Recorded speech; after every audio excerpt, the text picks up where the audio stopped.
చిక్కుడుకాయ మటన్ చేసే విధానం మీకు చూపిస్తాను చూడండి. చిక్కుడుకాయలు తీసుకున్న మటన్ శుభ్రంగా కడిగి పెట్టేసుకున్నాం. ఒకటి తర్వాత ఒకటి మీకు చూపిస్తాను చూడండి. చూడండి, చిక్కుడుకాయలన్నీ అట్లా కోసేసుకున్నాను. చిక్కుడుకాయలో వచ్చిన గింజలు చూడండి ఎంత బాగున్నాయో. ఇది కూడా నేను ఒకరోజు ఈ గింజల కూర చేసి చూపిస్తాను. ఇప్పుడు చిక్కుడుకాయ మటన్ కర్రీ ఎలా చేయాలో చూపిస్తాను చూడండి. చిక్కుడుకాయ మటన్ కర్రీ చేయడానికి నేను ఒక కుక్కర్ తీసుకున్నా. అందులో ఒక గరిటెడు నూనె వేస్తున్నాను చూడండి. ఇప్పుడు దీంట్లో ఉల్లిపాయ ముక్కలు వేస్తున్నాను. 1 స్పూను అల్లం వెల్లుల్లి పేస్ట్. శుభ్రంగా కలుపుకోవాలి. కొంచెం బ్రౌన్ కలర్ వచ్చే వరకు వేగాలి ఉల్లిపాయ ముక్కలు. ఉల్లిపాయ అల్లం పేస్ట్ వేగుతున్నప్పుడే పసుపు కూడా వేయాలి. ఒకసారి శుభ్రంగా కలపాలి.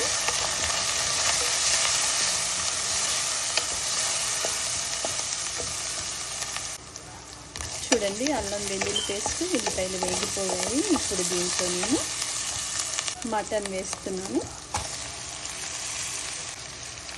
చూడండి, శుభ్రంగా కలపాలి.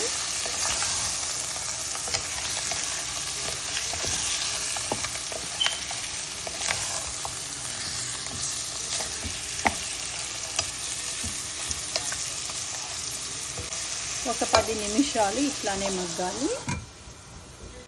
మళ్ళీ మూత తీసి ఒకసారి శుభ్రంగా కలుపుకోవాలి. చూడండి ఎట్లా మగ్గిపోయిందో.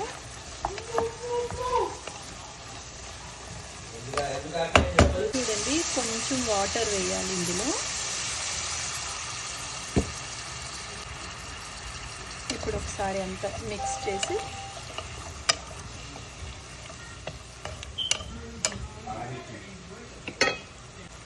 ఇప్పుడు కుక్కర్ మూత పెట్టి 2 విజిల్స్ వచ్చే వరకు మటన్ ఉడకపెట్టాలి. చూడండి, మటన్ ఉడకపెట్టేసాను కదా, అది మీకు చూపిస్తున్నాను. మటన్ ఇట్లా ఉడకపెట్టేసుకోవాలి. ఇప్పుడు దీంట్లో చిక్కుడుకాయలు వేయాలి. అట్లానే కొంచెం గింజలు కూడా వేస్తున్నాను.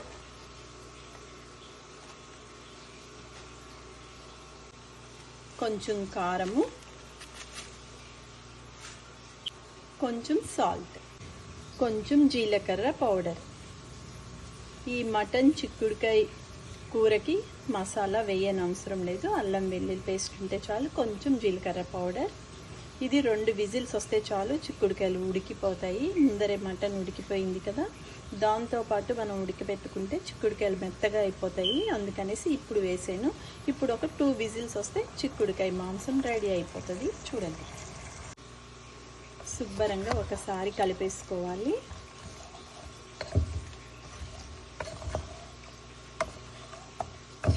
చాలా బాగుంటుంది చిక్కుడుకాయ మాంసం, చిక్కుడుకాయ మటన్.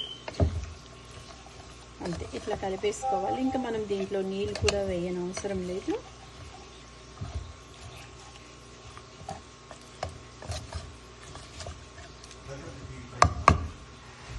చూడండి, ఇప్పుడు మూత పెట్టేస్తున్నాను.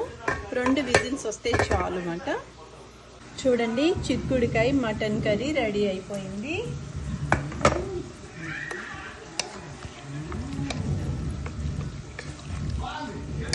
రుచిగా చిక్కుడుకాయ మటన్ కర్రీ, చిక్కుడుకాయ మటన్ రెడీ. చూడండి, రెడీ అయిపోయింది చిక్కుడుకాయ మటన్.